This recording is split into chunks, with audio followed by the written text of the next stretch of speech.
Okay, let's just dive right into it today. When we picture the First World War, we usually imagine these fresh-faced young recruits thrust into this unimaginable, chaotic meat grinder of industrial slaughter. But the story we're getting into in this explainer, it is completely different. We're looking at a very specific group of men who brought a chilling, deeply ingrained ferocity to the Western Front, the Irish regiments of the British Army. These guys had a reputation that literally struck fear into their enemies. And honestly, it sometimes unsettled their own commanders too. Let's look at exactly why that was. I want to anchor our whole analysis today on one specific, frankly chilling phrase. No quarter was asked for or given. Now, this isn't some dramatic line from a historical fiction novel. This exact phrasing shows up in multiple, actual contemporary newspaper accounts and war diaries documenting Irish trench raids. It was just written down, plain as day, for the public to read. And it establishes this brutal, fundamental truth about these units. When they went into an enemy trench in the dead of night with clubs, knives, and grenades, their operations were defined by this ruthless, unhesitating efficiency. Taking prisoners? It just simply wasn't on the agenda. And that kind of terrifying efficiency earned them titles that absolutely matched their methods, names like the Devil's Own. This was a nickname applied to regiments like the Connaught Rangers and the Royal Munster Fusiliers. But here's the crucial point. This terrifying reputation for aggressive, close-quarters combat wasn't just suddenly born out of nowhere in the mud of Flanders in 1914. Not at all. It was something they brought with them. It was inherited from a very deep, very long institutional history. Now, what's really interesting about this slide is the sheer timeline we're looking at. Consider the lineage here. 1644, 1689, 1793. So these were not green, inexperienced battalions. These were men carrying literally centuries of institutional knowledge, much of it forged in colonial violence across places like India, South Africa, and the Crimea. When they finally arrived on the Western Front in 1914, they possessed this highly refined regimental culture. It was a culture that had been passing down knowledge about how to fight and kill at extremely close quarters for generations. And man, they were forced to use that deep institutional knowledge almost immediately, 8-1. Just think about those staggering odds for a second. That's what the Royal Munster Fusiliers faced during the retreat from Mons back in August 1914. Cut off, totally surrounded, they fought an enemy force that outnumbered them 8-1. They held out for most of a day, basically fighting their own battalion right out of existence, just to buy enough time for the rest of their division to escape. It was a ferocious, frankly suicidal stand, and it really set the grim tone for the years to come. And unfortunately, that kind of horrific sacrifice became a dark pattern. Take the Second Battle of Ypres in May 1915. The Royal Dublin Fusiliers found themselves directly in the path of a German poison gas attack. They went into the line with 666 men. Out of all those men, only 21 survived that gas cloud completely intact. Let that sink in. In mere minutes, an entire functioning military formation was just functionally wiped out. This constant, overwhelming destruction brings about a really profound psychological shift. A crucible of attrition, if you will. Because when a regiment is destroyed and then rebuilt over and over and over again, the men who actually survive, they're changed by it. They kind of absorb their dead. They get fundamentally stripped of all those theoretical, civilized restraints they learned in peacetime training. And what's left behind is this pragmatic, completely ruthless core of survivors. Men who have a relationship with killing that entirely lacks moral complexity. At that point, it's purely about survival and elimination. Nothing else. So what does that pragmatic ruthlessness actually look like in action? Well, let's break down this assault by Lance Corporal Michael O'Leary, which actually won him the Victoria Cross. When his unit's attack stalled out under heavy fire, O'Leary just took the initiative. He slipped behind the first German barricade, totally surprised a 5-man machine gun crew, and killed all of them before they even really registered he was there, let alone had any chance to surrender. Then he keeps going. He moves up, shoots a second gunner, kills 2 more guys, and finally takes the last 2 as prisoners. Now, O'Leary became an instant hero for this. His face was plastered on recruitment posters all over Ireland. But listen to how incredibly dry his official Victoria Cross citation actually reads.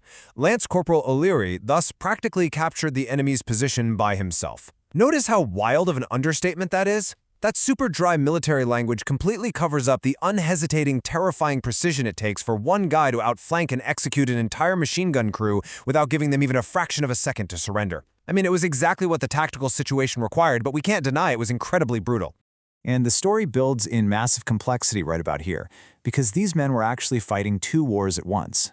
This conflict was embodied by two very distinct divisions. On one side, you have the 16th Irish Division, made up mostly of Catholic nationalists who were really hoping their military service would guarantee home rule. On the other side, the 36th Ulster Division, Protestant Unionists who had literally armed themselves before the war started to resist home rule. So you have over 200,000 Irishmen serving, representing two distinct communities that had been on the absolute brink of a civil war back home. This intense political dissonance created what we can call the Eastern Rising paradox. In April 1916, while Catholic nationalists were out there bleeding in the trenches of France, Irish Republicans launched an armed rebellion right in Dublin. For the Catholic nationalists wearing a British uniform, the psychological torment must have been just unimaginable. Think about it. They're holding the front line, suffering horrific casualties from German gas attacks, while at the exact same time reading letters from home about the British Army executing the leaders of the rebellion in Dublin. And of course, the Germans knew exactly what was happening, and they absolutely tried to exploit it. They actually put up placards out in no man's land, written in English, specifically mocking the Irish soldiers. The signs were telling them they were fighting for the wrong side, while their own countrymen were being shot back home. So how did the Munster Fusiliers react to this? Well, they launched a massive, bloody, highly dangerous raid in the pitch dark. They took severe casualties and gained absolutely zero tactical advantage from it. They did the whole thing simply to rip down those placards and bring them back. It just goes to show they would absolutely not leave an insult unanswered. But you know, despite all the political turmoil back home, and despite the gas attacks and the genuinely staggering losses, they never stopped fighting. In fact, their relentless, punishing aggression was so recognized that the 16th Division earned the formal British military designation of first-class shock troops. And let's be clear, that wasn't just some casual compliment. That was a highly specific designation reserved exclusively for formations that commanders trusted to take heavily defended positions at close quarters under literally the worst possible conditions. And that profound, almost unbelievable commitment was mirrored perfectly by the Protestant Unionists of the 36th Ulster Division too. Just look at the incredible heroism of 20-year-old William McFadyen on the very first day of the Somme. He was in a totally packed assembly trench when a box of grenades fell and the safety pins somehow got dislodged. Without even a microsecond of hesitation, McFadyen threw his own body right on top of the live explosives. He was instantly killed, but he gave his life to save the packed platoon of comrades all around him. So what exactly happens when you take these two hardened, fiercely proud divisions and you put them on the exact same battlefield? Well, that brings us to the Battle of Messines on June 7, 1917. This battle kicked off with the simultaneous detonation of 19 massive underground mines right beneath the German lines. We're talking about an explosion so massive that the pre-dawn dark literally turned orange with flame, and the shockwave was reportedly felt all the way in London. It was the absolute largest concentration of Irish soldiers on a single battlefield during the entire war. And this battle yielded this really beautiful, yet heartbreaking paradox. Advancing together, right behind a creeping artillery barrage, the Protestant Unionist 36th Ulster Division successfully captured the village of Messines, and right next to them, the Catholic Nationalist 16th Irish Division captured Whitgate. You have two groups of men who fundamentally opposed each other's vision for their homeland, advancing side by side to capture a fortified ridge that, honestly, neither of them could have possibly taken alone. But, as you might expect, the cost of this fearsome reputation, of maintaining this unyielding shock troop status throughout the war, was catastrophic. Out of the roughly 200,000 men from the island of Ireland who served, it's estimated that up to 35,000 of them died. 35,000! They were just swallowed up by the mud of the Somme, the heavy clay of Flanders, and the distant beaches of Gallipoli. And what was their reward when the guns finally fell silent? A vastly, vastly delayed legacy. By 1922, the Irish Free State was established, and those famous Southern regiments, they were simply disbanded. Their regimental colors were literally locked away in Windsor Castle. And for decades, there was just this deafening silence. A newly independent nation trying to define itself against Britain simply couldn't reconcile the service of these men in British uniforms. To put it in perspective, the War Memorial in Dublin wasn't formally inaugurated until 1988, and the Peace Park at Messines, that wasn't built until 1998. That is over 80 years after the battle actually took place. Because their home country essentially looked the other way officially, their memory was just left scattered. Their names remain etched by the tens of thousands on huge monuments like the Minnan Gate. Their regimental colors remain far from home, sitting in Windsor. Their bones physically remain mixed right into the soil of European battlefields, at depths that farm plows are still uncovering to this day. And their brutal, absolutely unyielding combat record remains locked away in dusty military archives. Which really leaves us with a final provocative question for today. How does a nation forget 200,000 of its own soldiers? It is an immense historical tragedy, but it's also a powerful reminder of how historical memory is so often dictated by modern political convenience.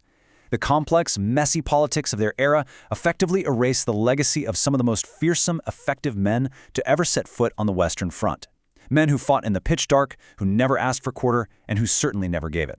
It's a deeply complicated history for sure, but it is one that absolutely demands to be understood. Thank you so much for joining me for this explainer, and I'll see you next time.